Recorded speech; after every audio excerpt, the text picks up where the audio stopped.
నిన్న కేబీసీకి సంబంధించి కౌన్ బనే కరోడ్పతికి సంబంధించి చిన్నపిల్లల ఎపిసోడ్. అందులో పిల్లోడు కొంతమంది ఏమో మయాంక్ అన్నారు, ఇంకొంతమంది ఇష్తా భట్ అది అన్నారు. సరే, పిల్లోడి పేరు వచ్చేసి 5వ తరగతి చదువుతున్నాడు, 11 సంవత్సరాల పిల్లోడు. ఆ పిల్లోడి యొక్క ఎనర్జీ చూసి నాకు అనిపించింది, బా ఏం కాన్ఫిడెన్స్ అనిపించింది.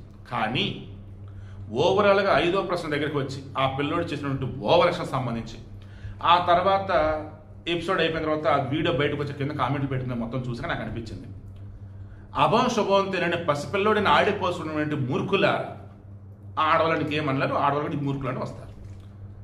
ఆ పిల్లోడు మీరు అసలు ఎందుకంటారా, ఆడవాళ్ళైనా మగవాళ్ళైనా? ఆ పిల్లోడు అమ్మా నాన్న ఆ పిల్లోడికి చెప్పొద్దా, బాబు సభా సాంప్రదాయం ఒకటి ఉంటుందిరా, దెన్ మనం ఉన్నటువంటి వేదిక ఏదో దాన్ని తగ్గట్టు మనం మాట్లాడాలరా, అంతే తప్ప నోటికి ఎంత వస్తే అంత మాట్లాడకూడదా, చెప్పాలి కదా. ఆయన ఎదుటి మనిషి చిన్నోడా పెద్దోడా పనోడా కూలోడా డబ్బున్నోడా పేదోడా ఇలా కాదురా, వాళ్ళ వయసుకి వాళ్ళ పనికి గౌరవం ఇవ్వాలరా, చెప్పాలిగా. స్కూల్లో టీచర్లు కూడా రే నువ్వు ఎంత నాలెడ్జ్ ఉన్నా కానీ ఎదురు మనిషి గౌరవించడం నీకు తెలియాలరా, నీకు ఎంత సబ్జెక్ట్ తెలిసినా కానీ సమయానుకూలంగా దాన్ని నువ్వు ఎగ్జిబిట్ చేయాలరా. అంటే ఊరిలో కూలీ పని చూసుకున్న ఒక కామన్ మ్యాన్ దగ్గరికి వెళ్ళిపోయి అతని సబ్జెక్ట్ అంతగా తెలియదు పాపం, ఒక అన్ఎడ్యుకేటెడ్ ఇల్లిటరేట్, అతని దగ్గరికి వెళ్ళిపోయి ట్రంప్ గురించి బంగారెడ్డి ఎందుకు పెరిగింది అంటే తెలుసా, అద్దెని దీన్ని ఎక్స్ప్లెయిన్ చేస్తానంటే కాదు కదా పాపం. ఆ పూటకి వర్షం పడిద్దా లేదా, ఆ పూట పంటకు వస్తే గిట్టుబడి ధర వచ్చేది ఇది కదా. సో నేను కూడా ఇదే చెప్పేది, నాకు కూడా నేషనల్ ఇంటర్నేషనల్ లెవెల్లో గోల్డెన్ టాపిక్స్ తెలుసు, రీసెర్చ్ చేసి వీడియోలు ఇస్తున్నా, కానీ ఏం లాభం, వ్యూస్ రావట్లా. కారణం మీలో కొంతమంది మాత్రమే చూస్తున్నారు, చాలామంది కోరుకునే వీడియోలు వేరు. అప్పుడు నేనేం చేయాలి, నా దగ్గర ఉన్నటువంటి ఏవైతే ప్రజ్ఞా పాఠవాలు లేదంటే జ్ఞానం విజ్ఞానం నాలెడ్జ్ ఏవైతే ఉందో అన్నింటి ప్రదర్శించకుండా, ఒకవేళ అన్నింటిలో ప్రదర్శించినా ఏది కావాలో అంతగా ప్రదర్శించాలి. నాకు వచ్చు కదా, నాకు తెలిసిన అన్నింటిలో పెట్టుకుంటా పోతే చూసేవాళ్ళకి ఏంద్రా అనిపిస్తూ ఉంటుంది. నేను ప్రాక్టికల్గా మాట్లాడతాను.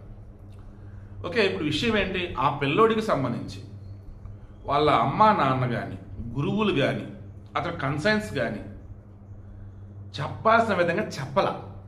దానివల్ల అతను నాకు అన్నీ తెలుసు అన్నట్టు, అందరికి చెప్పినట్టు నాకు కూడా చెప్తారండి రూల్స్, నాకు తెలిసే మీరు త్వరగా కానివ్వండి అంటూ అమితాబ్ బచ్చన్తో అతను ఫ్రెండ్లీగా ఉన్నాడన్నట్టుగా కొంతమంది, ఓవర్ యాక్షన్ కొంతమంది, సభ్యతా సంస్కారం లేకుండా అమితాబ్ బచ్చన్ యొక్క వయసును కూడా గౌరవించకుండా హడావిడి కొంతమంది మాట్లాడారు.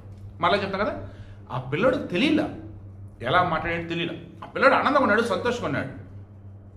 ఎలా వర్డ్ నాకు కరెక్ట్ గుర్తురావట్లా, ఫస్ట్ది ఏమంటారు దాన్ని, ఫస్ట్ థమ్సా అదే మొత్తం క్లిక్ చేశారు క్వశ్చన్లో, రాయ నువ్వే వచ్చావు అన్నట్టు పిలుస్తారు కదా, లైక్ అలా వచ్చాడు, హాట్ సీట్లో కూర్చున్నాడు.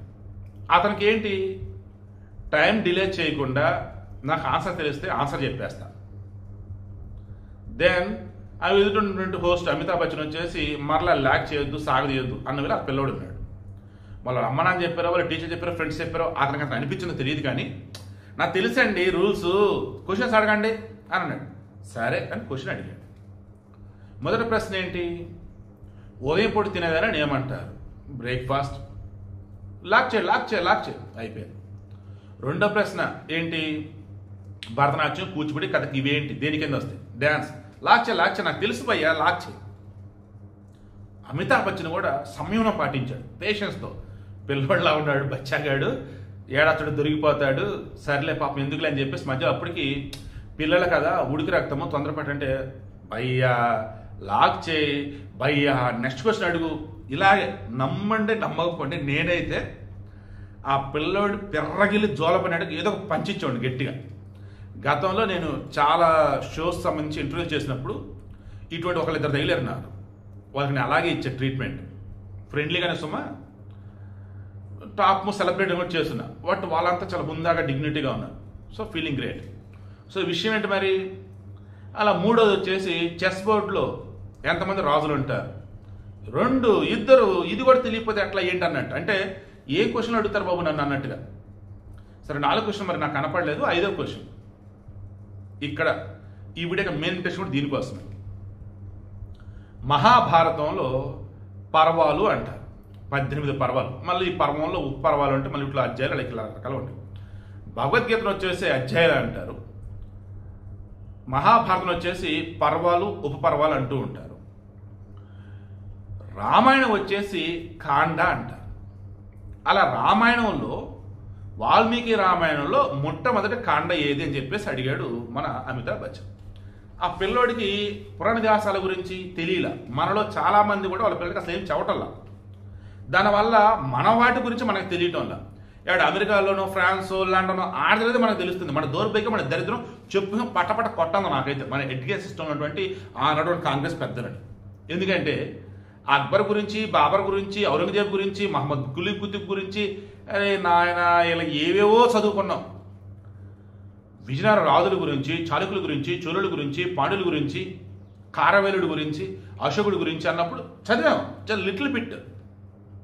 మహారాణా ప్రతాప్, ఝాన్సీ లక్ష్మీబాయి చెప్పుకుంటూ పోతే బ్రిటిష్ వాళ్ళ మీద కానీ, ముస్లిం పాలకుల మీద కానీ, ఆ తర్వాత వచ్చినటువంటి డచ్, పోర్చుగీసు, ఫ్రెంచ్, బ్రిటన్ వీళ్ళ మీద ఎవరూ రేజన్ పోరాడారు అన్నది ఎన్ని చెప్పాలని మీరే చెప్పండి.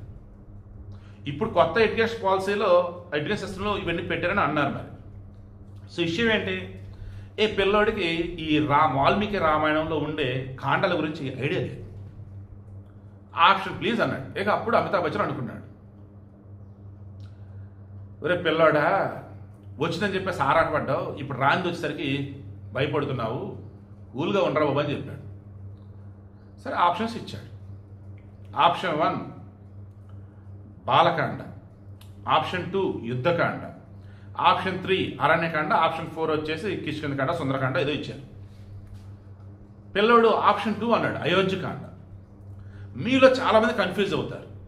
రామాయణం అనగానే అయోధ్య కదా, సో ఆటోమేటిక్ స్టార్టింగ్ అదే కదండి.